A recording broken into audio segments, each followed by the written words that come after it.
Oscar, this meeting is for employees only. You can go home. The room fell silent for a moment. I instinctively tensed up. Sure, I only have a high school diploma, but I'm confident in my hands-on experience and knowledge. Oh, Oscar, do you think you can keep up with today's difficult meeting? Yes, I'll do my best. All eyes in the conference room turned to me. All right, let's hear everyone's thoughts on the new business project. As ideas were shared one after another, I raised my hand. Yes, I have a proposal as well. Any other ideas? Constructive suggestions? Completely ignored, I looked around in surprise, but everyone avoided my gaze, staring awkwardly at the table. The meeting dragged on longer than expected, so a break was announced. As the colleagues went to grab coffee or use the restroom, Megan, the department head, approached me. Oscar, keep your comments to a minimum. I told you, this meeting is for college graduates only. You should leave immediately.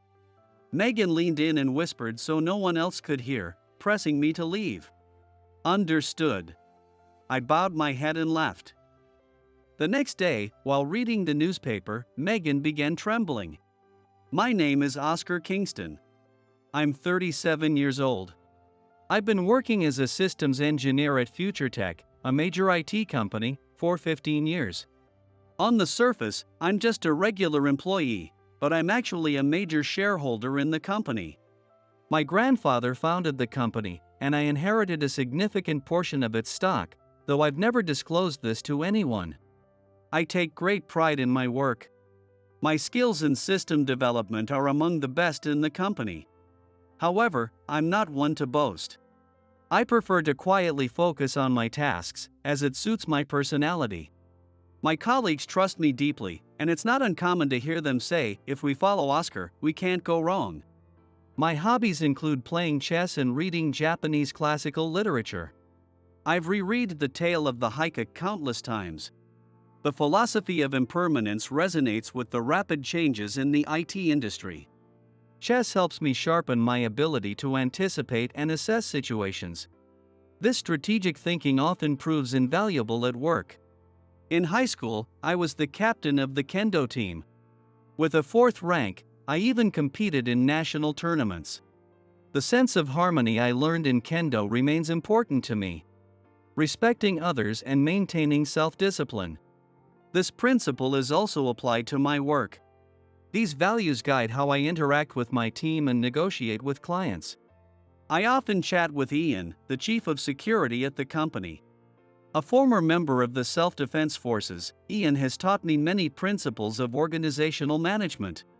The phrase Ian taught me, an organization is like a living organism. It functions only when the whole is in harmony, has particularly stayed with me.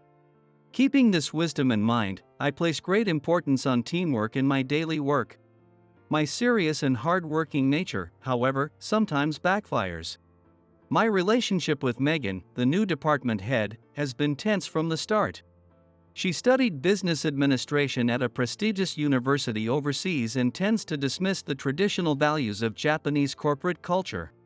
It seems she views my steady, hands-on approach as outdated. Even so, I intend to stick to my way of working. I continually educate myself to stay current with technological advances while cherishing the spirit of harmony. I believe this is the path to supporting not just our company but the entire Japanese IT industry. It's about balancing respect for the culture and values built by our predecessors with adapting to a new era. I believe that balance is the true meaning of innovation. As the company's major shareholder, a role I inherited from my grandfather, I see this as both a heavy burden and a profound mission. I watch over the company's future, ready to make critical decisions when necessary. To do so, I make a continuous effort to stay informed about the company's overall situation and analyze it with a calm mind. While I may appear to be a regular employee on the surface, deep down, I feel the responsibility of a business leader. As I carry out my daily tasks, I'm always thinking about the company's future. In a world where technological innovation accelerates daily, I ponder how to grow the company while protecting the happiness of its employees. This pursuit for answers continues every day. Drawing on my experience and the legacy of my grandfather, I sit down at my keyboard once again today. The future of our company lies in the hands of each and every one of us. With this conviction, I commit myself to my work with all my energy. Since Megan's appointment as the new department head, the atmosphere at our company has drastically changed.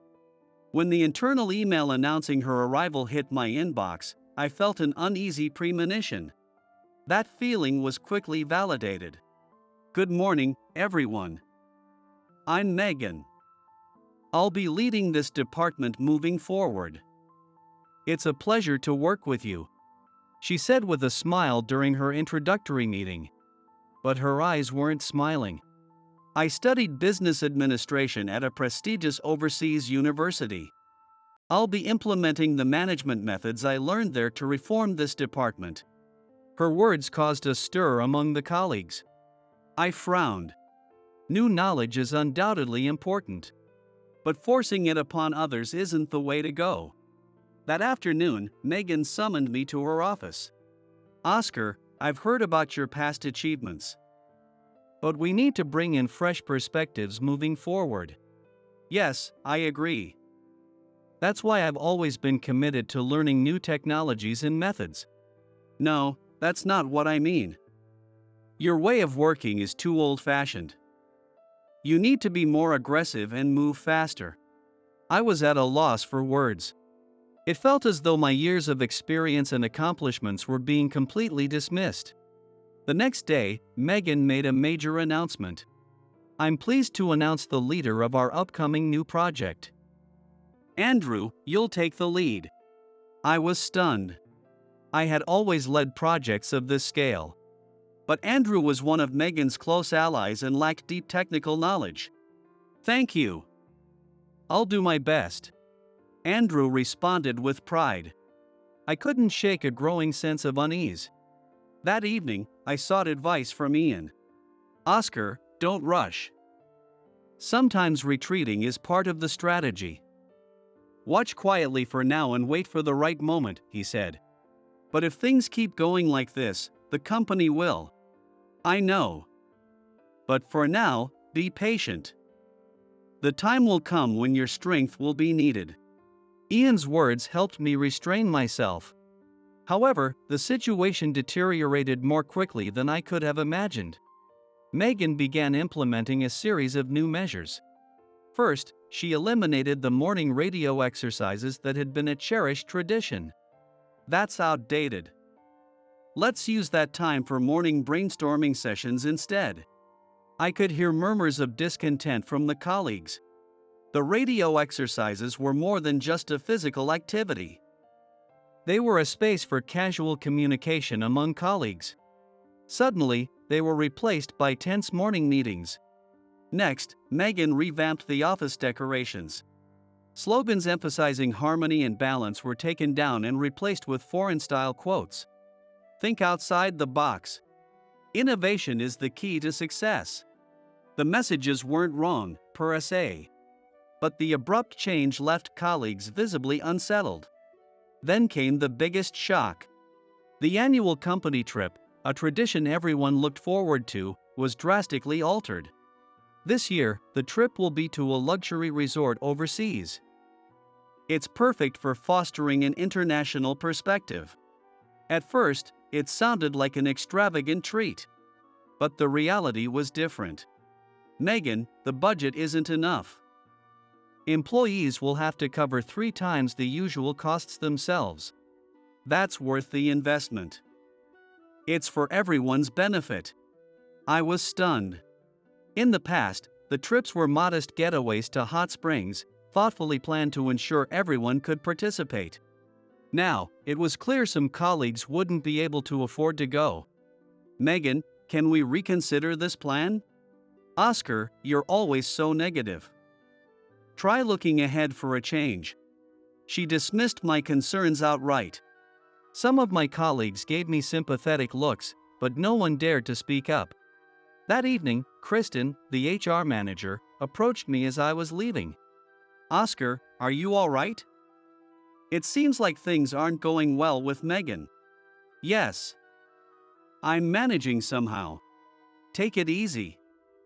We all know how much you contribute. Kristen's words offered a small measure of comfort, but the situation didn't improve.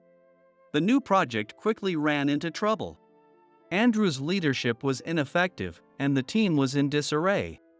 I tried offering advice several times, but I was coldly dismissed with, "Oscar, please don't interfere with our way of doing things." Meanwhile, the company's performance began to decline. Customer complaints were increasing, and employee turnover rates were rising. Yet Megan seemed oblivious to these warning signs. "Everyone, let's work harder. We're competing on a global stage." I could hear the collective sighs from the colleagues. One day, I accidentally overheard a conversation between Megan and Andrew. "Andrew, this can't go on. We need to make the numbers look better.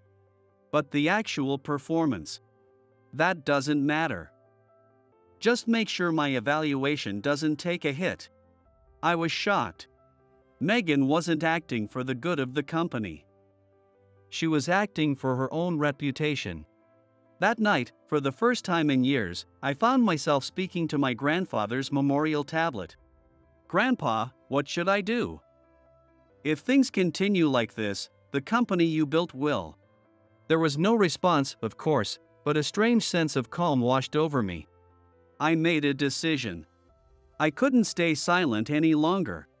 To protect the company and my colleagues, I had to do what I could. However, my resolve would soon face its greatest test.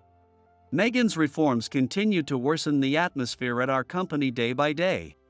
One morning, I headed to Megan's office with an important proposal in hand. A plan for a new system development project. It was something I had spent months preparing. "Megan, this is a proposal for a new project." She took the document, glanced at it briefly, and then tossed it onto her desk. "Oscar, this won't do. We need something more innovative. But this plan is based on a thorough analysis of customer needs. We decide what the customers want. Think of something more groundbreaking that will amaze the world." I was at a loss for words. Ignoring customer needs went completely against our long-standing principles. That afternoon, Megan called an emergency meeting. "Everyone, I'm excited to announce a new project." "Andrew, please explain." Andrew stood up, looking pleased with himself. "Thank you. We're embarking on the development of a fully automated AI system. It will minimize human intervention and maximize efficiency." I was stunned. Such a radical project was unrealistic. Moreover, it could potentially take away many employees' jobs. "Megan, isn't this project premature? We don't yet have the technical capability to." "Oscar, it's you again." Always with the negative comments. "This project is already a done deal." The room fell silent. Everyone could sense the tension between Megan and me. From that day forward, the new project progressed at breakneck speed. As expected, problems piled up. Technical hurdles, budget overruns, and worst of all, a sharp decline in employee morale. One day, Kevin, a young engineer, came to see me. "Oscar, is this project really going to be okay? Honestly, it's a tough situation. But for now, we all need to work together and do our best. But at this rate, the company..." "I know. Leave it to me." I tried to reassure Kevin, but I couldn't shake my own doubts. Then, the worst-case scenario happened. During testing, the AI system malfunctioned and destroyed critical customer data. An emergency meeting was called. The conference room was filled with a heavy atmosphere. "How did this happen?" Someone explain. "We're terribly sorry. An unforeseen bug caused." No excuses. Just come up with a solution immediately. At that moment, I stood up. "Megan, I will take responsibility for addressing this issue." "You? But this project isn't your responsibility." "That's true. However, I have a plan to resolve this problem." Reluctantly, Megan agreed. I quickly assembled a response team and began working around the clock to restore the system. I endured days with little sleep, eating meals at my desk, as we worked tirelessly. And a week later, we finally succeeded in recovering the data and made significant progress in stabilizing the system. Although the trust of our clients hadn't been fully regained, we had averted the worst-case scenario. Exhausted, I reported to Megan. Megan, the recovery efforts are complete. I see, well done. Her words carried no trace of gratitude. The next day, she held another all-hands meeting. Everyone, the recent incident was deeply regrettable. However, this is an opportunity for us to push forward with even greater innovation. I couldn't believe my ears. She still planned to continue with her so-called reforms. Specifically, we will be restructuring staff allocations. Some departments will be downsized, while the new business division will be expanded. Murmurs of concern spread throughout the colleagues. This was effectively a declaration of layoffs. Megan, shouldn't we deliberate on this more carefully? Oscar, your opinion is not required. And this decision is final. After the meeting, the office was engulfed in anxiety and unease. Everyone began worrying about their job security. Ian approached me. Oscar, this isn't working. You need to do something.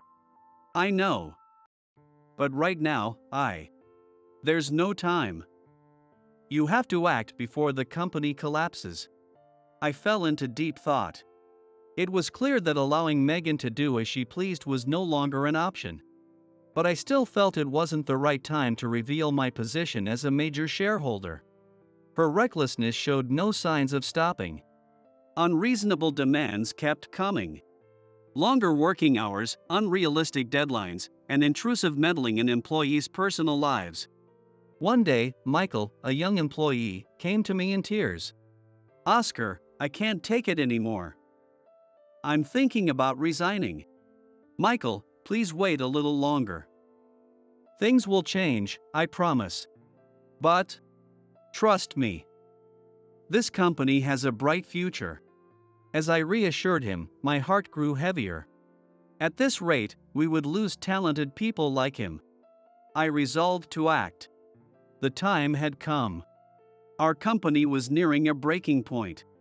Megan's unilateral management decisions were driving the company into chaos, and morale had hit rock bottom. Then one day, an email was sent to all employees, calling for an emergency meeting. The tense, worried faces of the employees filled the meeting room. I sat down, feeling my heart race. At the scheduled time, Megan walked in briskly. Thank you all for gathering today. I have an important announcement to make. A wave of tension swept through the room. Our company is falling behind in adapting to globalization. Therefore, we've decided to form a strategic partnership with a major overseas IT corporation. The room buzzed with murmurs. Along with this, we will undergo a significant organizational restructuring. Specifically, half of the current departments will be merged or eliminated to establish a new structure.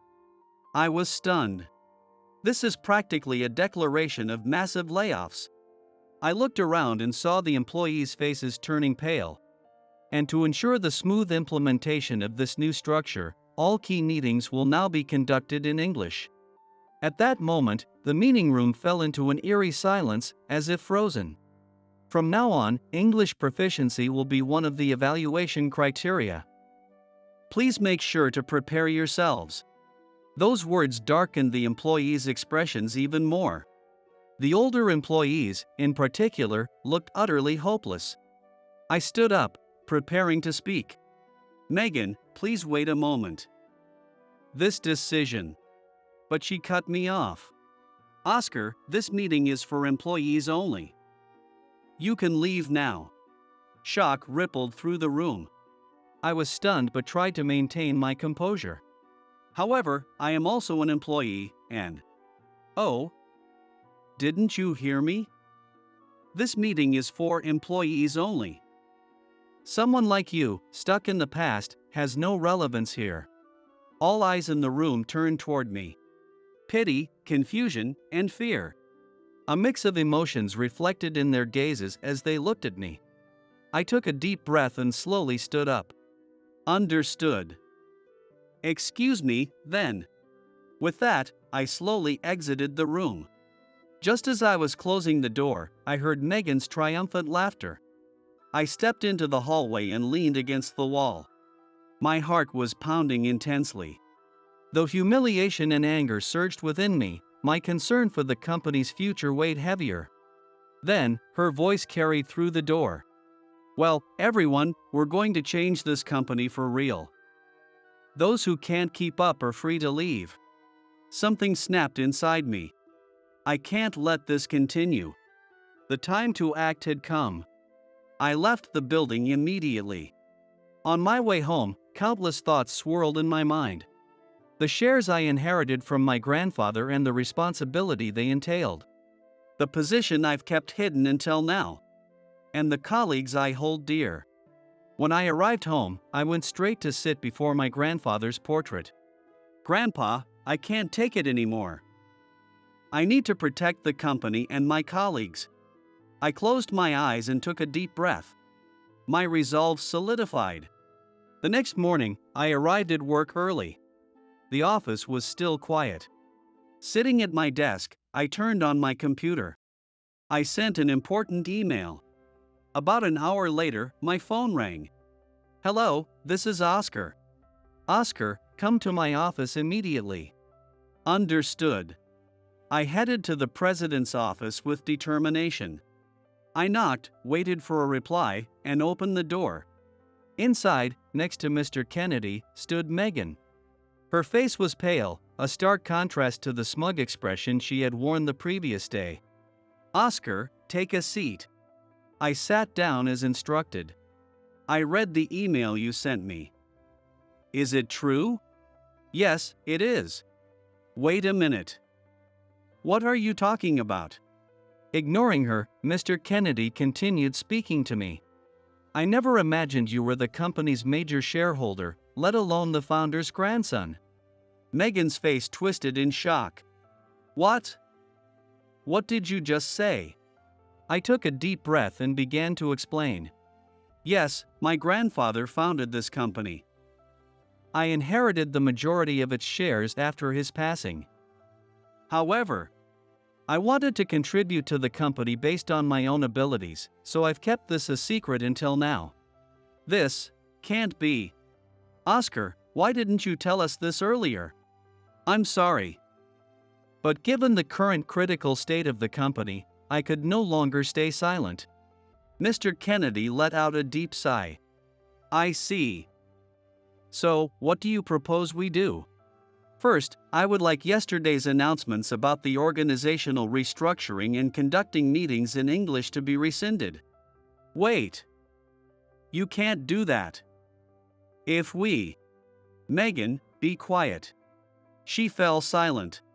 I'd also like an opportunity to explain the situation and our future direction to all employees. After a moment of thought, Mr. Kennedy nodded. Very well. I'll leave it to you. Mr. Kennedy. You can't be serious. Megan, your role ends here. We'll discuss your situation with HR. Her face turned ashen. That afternoon, an emergency all-staff meeting was convened. The large conference room was packed with employees. Their faces a mix of anxiety and anticipation as they watched me. Taking a deep breath, I picked up the microphone. Thank you all for gathering here today. I have an important announcement to make. The room fell silent. First, I must share the truth about myself. I am the grandson of this company's founder and its major shareholder. The room erupted in murmurs of surprise. I sincerely apologize for keeping this a secret. However, given the critical situation our company is facing, I felt I could no longer remain silent. I proceeded to detail the flaws in Megan's policies and the events leading up to the current crisis. I could see the employees' expressions gradually shift from shock to understanding. I'm here to announce that the organizational restructuring and the English-only meeting policy announced yesterday have been rescinded. A collective sigh of relief swept through the room. Moving forward, I want to rebuild this company together with all of you. Our strength lies not in chasing individual achievements but in fostering teamwork and a long-term vision. That is our pride and our greatest asset. The room erupted into applause. We will work on new reforms together, incorporating your feedback along the way. Let's build a better future tech together. The applause grew louder, and I noticed a few employees wiping tears from their eyes. After the meeting, many employees approached me. Thank you, Oscar. Let's work hard together from now on. We'll follow your lead. Each word resonated deeply within me. That evening, for the first time in a long while, I left the office early and returned home. When I got home, I went straight to my grandfather's memorial tablet. Grandpa, I finally did what I needed to do. From now on, I'll look after the company you built, together with everyone. The sound of the wind chime echoed softly in the quiet room. It felt as though my grandfather was acknowledging my resolve. A month had passed since our company began transitioning to its new structure. The atmosphere in the company was gradually improving, but the negative legacy left by Megan still weighed heavily on us. One morning, Stephen, the head of the engineering department, came rushing toward me, looking distressed. Oscar, it's serious. We've discovered a bug in Navigator next. And it's a severe one. I held my breath. Navigator Next was our flagship product. If there were issues with it, the company's very survival could be at stake. Explain it to me in detail. Stephen explained that under specific conditions, the system could output incorrect information. Several customers had already reported issues. We need to form a response team immediately. Stephen, you'll be the leader. Understood. By the end of the day, we had assembled a team of our best engineers to address the problem. The tension in the meeting room was palpable. Everyone, you understand the situation. This is a matter of life and death for the company. We must resolve it as quickly as possible. Kevin, a young engineer, raised his hand. Oscar, to be honest, this is a very tough problem. It might even be a fundamental design flaw. I sighed deeply. But giving up wasn't an option. I understand. But I also know we have the capability to solve this. Let's combine our knowledge and efforts. The team worked around the clock. We took meals and naps in the meeting room as days turned into nights. Yet, no clear solution emerged. Late one night, seeing the exhausted faces of the engineers, I made a decision. Everyone, let's take a break. Resting is also part of the process. But Oscar, we're short on time. I know. But pushing ourselves without rest won't lead to good ideas. Let's resume tomorrow morning with fresh minds. The next morning, I arrived early and was making coffee. Just then, Kevin burst in, visibly excited. Oscar, I've got an idea. That's great to hear. Kevin's idea was innovative. It proposed tackling the problem with an entirely new approach, different from our usual methods. All right, let's test it right away. The entire team reviewed Kevin's concept and began implementing it. 3 days later, we finally succeeded in solving the problem. We did it, Oscar. The issue is completely resolved. Relief washed over me as I shook hands with every team member. Thank you, everyone. Your hard work has saved this company. But our celebration was short-lived. The media caught wind of the issue and began covering it extensively. Future Tech embroiled in another scandal. Major defect in Navigator Next, trust in the company shaken. The issues surrounding our company were covered daily in newspapers and on television. Our stock price plummeted, and inquiries from clients flooded in. I stood at the press conference podium. The journalists, with stern expressions, fixed their eyes on me. First, I would like to sincerely apologize to everyone affected and concerned by the issues with Navigator next. I bowed deeply. We have already identified a solution to the problem and have begun distributing the corrective program. Furthermore, we will use this experience to establish a stricter quality control system. Incisive questions were asked one after another. Following your company's previous misconduct, this latest defect raises serious concerns about your technological capabilities. What is your response? I hesitated for a moment but quickly regained my composure. As you pointed out, our shortcomings have led to this situation. However, our technological capabilities are by no means inferior. We have tackled this issue as a unified team and have gained new technical insights in the process. We will use this experience as a stepping stone for further innovation.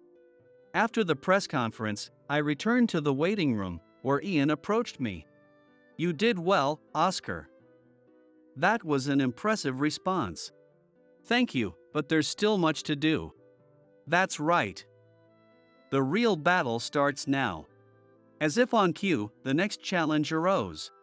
Major clients began calling for contract reviews. I desperately visited our clients. I repeatedly apologized and explained, striving to restore their trust. During a critical meeting with a significant client, harsh words were thrown my way. Oscar, to be honest, we consider it too risky to continue using your products. I took a deep breath and responded with determination. You are absolutely right. We have made serious mistakes. However, I believe that we can emerge stronger from this. We are committed to applying the lessons we've learned to deliver safer and more reliable systems. Please give us another chance. The client's eyes fixed intently on me. Then, he slowly began to speak. Understood. Your sincerity has come across. We'll monitor the situation for now. I bowed deeply. Back at the office, the employees looked at me with anxious faces. It's okay. We still have a chance. The real fight starts now. My words brought a slight sense of relief to their expressions. But the difficult situation continued. Some clients terminated contracts, and securing new projects became increasingly difficult. The company's financial situation worsened by the day. One day, Scott, the head of accounting, came to see me. Oscar, at this rate, we'll run into cash flow issues. We may need to consider staff reductions. I interrupted him. Staff reductions are the last resort. Let's explore other options first. I racked my brain, searching for a solution. Finally, an idea struck me. Scott, could we leverage some of our patents to create a new revenue stream? Patents? Yes. We could license our technology to other companies. It wouldn't require significant investment. Scott's eyes lit up. That might work. I'll look into it right away. The proposal brought new hope to the company. By licensing our patents, we had the potential to secure a stable revenue stream. Meanwhile, rebuilding the core business remained an urgent task. I gathered the development team and laid out a new direction. Listen, everyone. We are facing a critical moment, but we cannot afford to give up. Let's re-evaluate our strengths in technology. The engineers listened intently, their expressions serious. Remember the teamwork and creativity that helped us resolve the issues with Navigator next. We have the power to overcome this difficulty. Marcus, the chief engineer, stood up. Oscar, we have an idea, Marcus said, standing tall. We might be able to use the technology we developed to solve the Navigator next issue to create an entirely new product. My eyes lit up. That's fantastic. Start drafting a proposal immediately. From that day, the development team immersed themselves in creating the new product. The team worked tirelessly, day and night, without a single complaint. Everyone was fully committed to this fight for the company's future. 3 months later, the prototype for the new product, Future Navi, was complete. It was a next-generation navigation system powered by AI and big data. This system didn't just provide traffic information. It learned user behavior and preferences to suggest the best routes and even destinations. Holding the prototype, I was speechless with emotion. Thank you all so much. This will undoubtedly revolutionize the industry. Pride and confidence shone in the eyes of every team member. The launch event for the new product drew a large crowd of media representatives. The critical stares that once dominated were replaced with looks of eager anticipation. Today, we are proud to introduce our new product, Future Navi. This is more than just a navigation system. It's a partner for the future, designed to enrich users' lives and offer a new level of experience. The journalists were intently taking notes. The Q&A session was filled with technical inquiries. There have been doubts about your company's technical capabilities in the past. Will this product address those concerns? I responded confidently. Yes, I believe it will. This product represents the culmination of our collective efforts and expertise. It's also a testament to the lessons we've learned and our commitment to reaching new heights. The reaction to the launch exceeded all expectations. Media outlets covered the event with headlines such as "Future Tech signals a triumphant comeback." The company's stock price began to rise, and inquiries from potential partners increased. For the first time in a long while, a sense of vitality returned to Future Tech. 3 months after the launch of Future Navi, the market response was overwhelmingly positive. The company's performance was showing clear signs of recovery. However, I remained vigilant. My experiences had taught me that crises could emerge from anywhere, at any time. One morning, Kristen, the HR director, burst into my office in a panic. "Oscar, there's trouble. Something suspicious is happening internally." "What's going on?" "There are rumors that some of Megan's former subordinates are leaking sensitive company information to external parties." I frowned deeply. Megan's influence was still lingering. "Do we have any evidence?" "Nothing concrete yet, but multiple employees have reported similar concerns."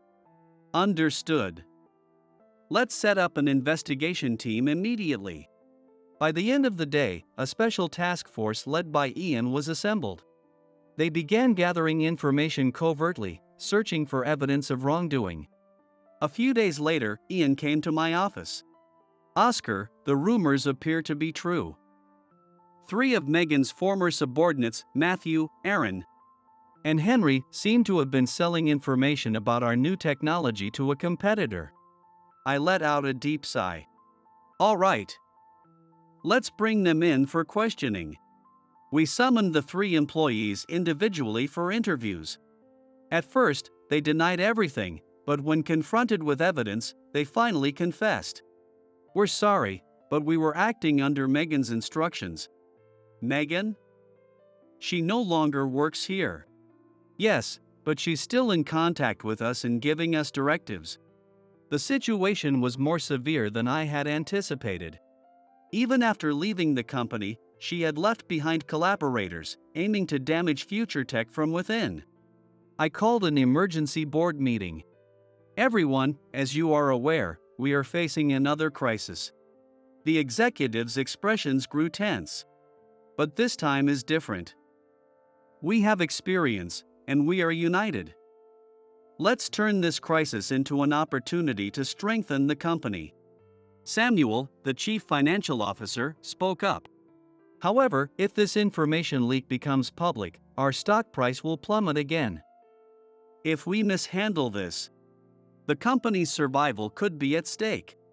I nodded solemnly. "You're absolutely right. That's why we need to act preemptively." I began outlining my plan. The plan is to disclose the fact of the data leak and implement a thorough internal reform. Sebastian, the chief technology officer, expressed concerns. "Isn't that too risky?" It's like reopening a wound for everyone to see. The risk is high, yes. But if we try to hide this, the eventual consequences will be far worse. We must face the facts head on and overcome them. That's what defines our company's integrity and strength. The discussion was intense, but in the end, my proposal was approved. When the information leak was disclosed, the media erupted with criticism of our company. Our stock price plummeted, and some clients terminated contracts. One day, I stood before the press again. The journalists' stern faces bore down on me as they fired questions. Why was your company unable to prevent such an incident? Doesn't this expose significant flaws in your management? Can your company's products still be trusted? Questions came flying at me like arrows. I took a deep breath and began responding calmly. First, I deeply apologize for allowing this situation to occur. It's true that our management systems had areas that needed improvement. But that's exactly why we've committed to extensive reforms. I detailed the changes we were implementing and concluded with. We are not perfect, but we are committed to continuous growth and evolution. We see this crisis as an opportunity to become a stronger, more trusted company. After the press conference, the atmosphere within the company began to shift. The spark of determination and pride started returning to the employees' eyes. One day, Kevin, a young engineer, approached me. "Oscar, we've come up with a new idea. Tell me." "Yes." Building on what we've learned from this incident, we've developed a safer, more reliable system. If we integrate it into future Navi, it could greatly enhance the product's value. I looked into Kevin's enthusiastic eyes and smiled. That's an excellent idea. Let's start working on it right away. The proposal exceeded all expectations. The improved future Navi, with enhanced security and reliability, received high praise from companies prioritizing these features, leading to new contracts. Meanwhile, internal reforms progressed steadily. A new compliance system was established, and younger employees were promoted into leadership roles. The company's atmosphere grew livelier and more energized by the day. One day, I called Ian and Kristen into my office. "Thank you both. I couldn't have gotten this far without your support.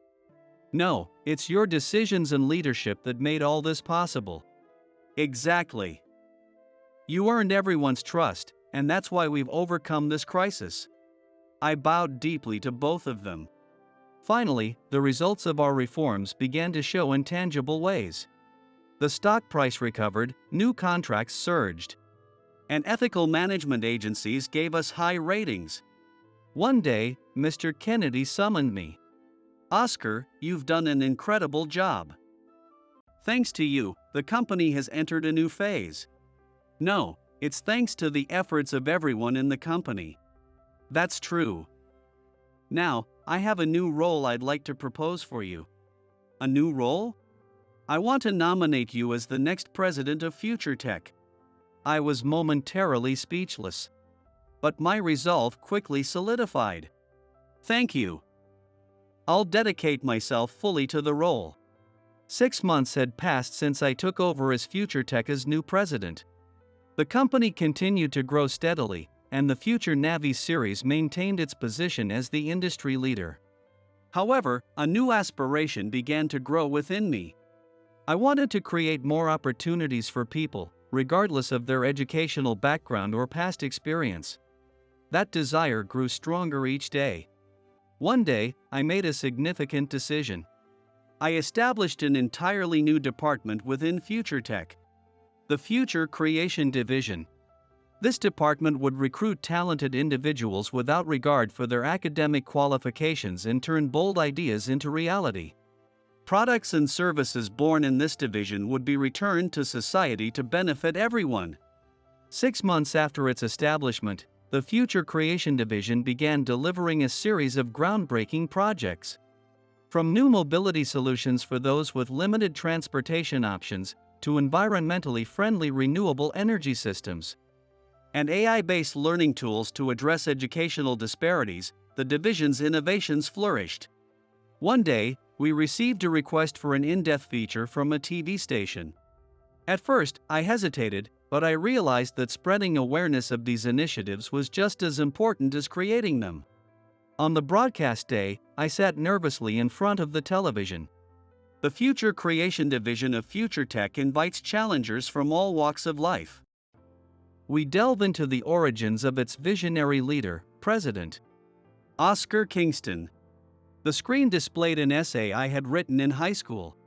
Titled My Dream, it read, "My dream is to create a society where everyone is given a fair chance. A world where effort, not one's educational background or family circumstances, determines success. I will make that world a reality." My eyes welled up. To think that the pure aspirations I had as a teenager were now coming to life. The response to the program was overwhelming. Numerous companies reached out, inspired to implement similar initiatives, and the government even recognized us with an award. One day, I received an unexpected visitor. "Oscar, do you remember me?" Standing before me was Ms. Anderson, my high school homeroom teacher. "Do you remember that essay?" "I kept it all these years." "Ms. Anderson, to be honest, I was worried about you back then. But you've truly made that dream a reality." Ms. Anderson, with tears in her eyes, bowed deeply to me. "Oscar, thank you. You've given hope to so many people." I couldn't hold back my tears either. The next day, I gathered all the employees for a meeting. "Everyone, we've come this far thanks to each and every one of you. Let's continue building an even brighter future together." A wave of applause filled the room. Glancing out the window, I noticed a beautiful rainbow arching across the sky. That evening, I returned to my childhood home for the first time in a long while.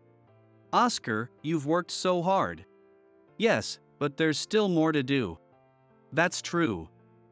But I'm sure your father and grandfather are so proud of you," watching from heaven. Without saying a word, I hugged her tightly. Later that night, I stepped into the garden and looked up at the starry sky. The struggles, the joy, and the present happiness. All of it felt like part of one grand story. One morning, I arrived at the office earlier than usual, as always. A voice called out from behind me. "Well done, Oscar." I turned to see Chairman, Mr. Kennedy, standing there. "Mr. Kennedy. No, it was thanks to everyone.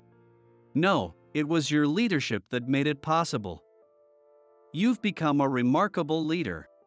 I bowed deeply. "So, what's next?" "Next? Your technology is no longer just for Japan. The world is waiting for it." I silently looked up at the ceiling. "We'll take on the world." Mr. Kennedy nodded in satisfaction. "Good. I'll be rooting for you. Go get them, Mr. Kingston." His words renewed my determination. Megan's downfall continued even after she left our company. It began with her reassignment to an affiliated company and spiraled into a series of hardships throughout her life. The company she was transferred to was one of our subsidiary, small parts manufacturer. Her role there was a standard employee. No authority, no prestige, everything she once had was gone. At first, Megan worked hard, trying to prove her abilities. But without any hands-on knowledge, she couldn't grasp even the basics of her job. One day, her supervisor summoned her for a stern reprimand. "Megan, your performance is riddled with problems. Can't you handle even these simple tasks?" "I'm sorry, but I'm meant for more significant responsibilities. Harvard degrees and the like mean nothing here. In this workplace, only results matter." Those words made Megan realize just how arrogant she had been. But her misfortune didn't end there. Her covert actions involving leaked company information were exposed.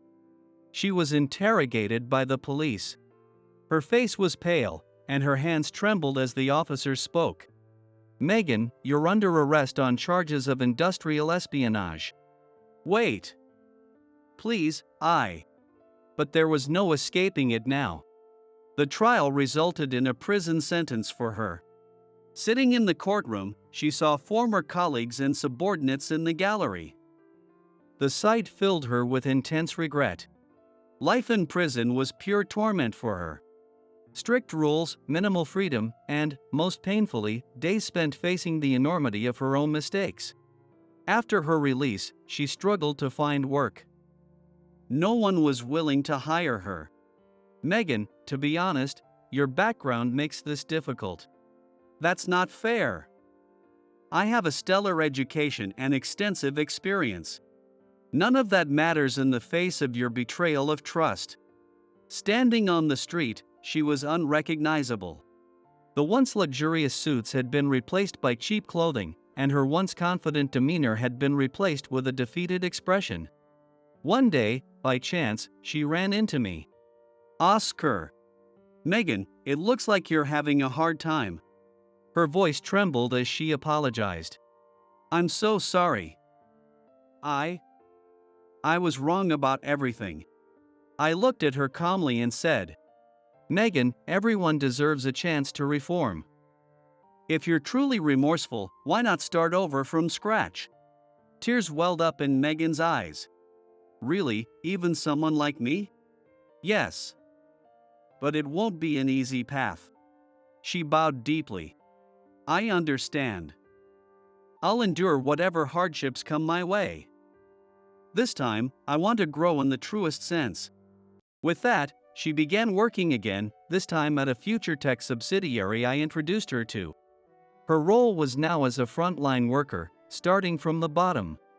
I'll relearn everything from the basics and aim to develop genuine leadership skills. The arrogance that once defined her had disappeared, replaced by a sincere determination in her eyes. This marked the beginning of a new chapter in her life. 5 years had passed since I became president of our company, and I was now 50 years old. The company continued to thrive, with the future Navi series maintaining its position as the industry leader. But my challenges were far from over.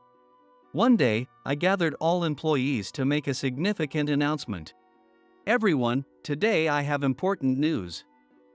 Our company is embarking on a new challenge. The employees' eyes lit up. Until now, we've used IT to transform society. But from now on, we'll take it a step further and fully enter the field of education. A buzz ran through the crowd. Using the AI learning support system developed by the Future Creation Division, we'll partner with schools and tutoring centers across the country to build a platform where everyone can access quality education equally. Excited murmurs spread among the employees. And I've selected Kevin, who has achieved remarkable results in the Future Creation Division, to lead this project. Kevin stood up, his face filled with surprise. He joined us after dropping out of college, and he's been an invaluable asset to the Future Creation Division. Mr. Kingston, I'm honored to be entrusted with such a responsibility. Your experience and creativity are exactly what this project needs. I'm counting on you. As applause filled the room, I smiled quietly. The next day, I visited the Future Creation Division's office. There, employees from diverse backgrounds and experiences worked energetically. Everyone, thank you for your hard work. Because of you, the company is moving toward a brighter future. Michael, one of the younger employees, stepped forward. Mr. Kingston, we're the ones who should be thanking you for giving us this opportunity. No, it's because you all believed in your potential and worked hard that we've come this far. A warm atmosphere filled the room. That weekend, I visited my mother. Oscar, I hear you're starting something new again. Yes, the challenges never end. Your father and grandfather are watching over you. I'm sure it'll succeed. I hope so. A proud light shone in her eyes. The following Monday, I attended the kickoff meeting for the new project. In the conference room, representatives from schools and tutoring centers joined Future Tech employees. Everyone, today marks the start of a new challenge. It's a challenge to change the world through the power of education. The eyes of everyone present sparkled with anticipation and determination. There will be difficulties, but we have the strength to overcome them because we believe in the potential of each individual. Thunderous applause filled the room. That evening, I stood on the company rooftop. The wind brushed against my face, as if my father and grandfather were encouraging me. I took a deep breath and looked up at the sky. The future of our company remains bright. Our journey of challenges will never end. With a new dream in sight, I took another step forward. And so, this story continues into a new chapter.